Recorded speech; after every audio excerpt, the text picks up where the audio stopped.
তো বন্ধুরা, ও আফগানিস্তান জেতা ম্যাচ কতবার এরকম মুখের কাছে এসে তোমরা হেরে যাবে, কতবার তোমাদের দ্বারা কোনোদিন উন্নতি হবে না। প্রত্যেকবার ওই মনই জিতে যাও, ম্যাচ আর জিততে হবে না।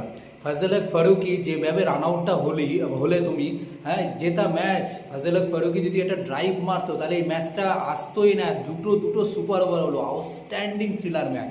তবে এত থ্রিলার আসেই না। লাস্ট ওভারে 3 বল বাকি থাকতে 9 উইকেট যখন হাতে, 9 উইকেট পড়ে গেছে, 1 উইকেট হাতে আছে, তখন রান আউট হয়ে গেল ফাজল হক ফারুকি। শুধু ড্রাইভটুকু দিলেই ম্যাচটা আফগানিস্তান জিতে যায়। দুটো রান দরকার ছিল, দুটো রান নেওয়ার সময় শুধু ড্রাইভটা দিত। নূর আহমেদ যখন রানটা নিচ্ছিল তখন ফাজল হক ফারুকি শুধু ড্রাইভটা দিতে হতো। মানে এই ম্যাচ নিয়ে বলার অনেক কিছু আছে। দুটো সুপার ওভার দেখলাম আমরা এই ওয়ার্ল্ড কাপে। তো প্রথম সুপার ওভার দেখলাম আমরা, শুধু একটা নয় দুটো সুপার ওভার দেখলাম। তো প্রথমে ব্যাটিং করে সাউথ আফ্রিকা 187 করেছিল, তার জবাবে 187 আফগানিস্তান করলো।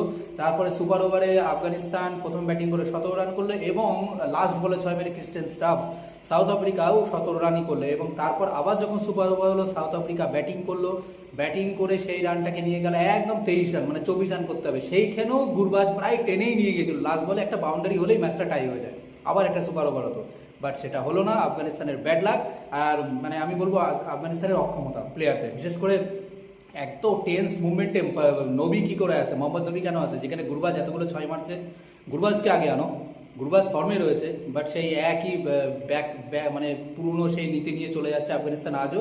তো আফগানিস্তানের আমার মনে হয় উন্নতি ওই সেমিফাইনাল অবধি, ফাইনাল বা কোনো ট্রফি চ্যাম্পিয়ন হওয়া ওই মন জেতা অবধি চলবে। ট্রফি জিততে গেলে আফগানিস্তানকে আরও অনেক ভাবতে হবে, বাট আফগানিস্তান ভালো খেলেছে, তার জন্য মন জিতেছে, যেটা প্রত্যেকবার হয়। হাততালি।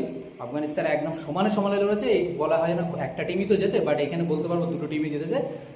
শেষ অবধি রেজাল্ট তো আফগানিস্তান হেরেছে, সাউথ আফ্রিকা এই ম্যাচটা জিতেছে খুব ক্লোজলি। বাট আফগানিস্তানের জন্য গর্ববোধ হচ্ছে, বাট খারাপও লাগছে। আফগানিস্তানের ওঠা উচিত ছিল, ম্যাচটা খুবই জেতা উচিত ছিল, এবং আমার মনে হয় আফগানিস্তান এই টুর্নামেন্টের এবার বাইরে।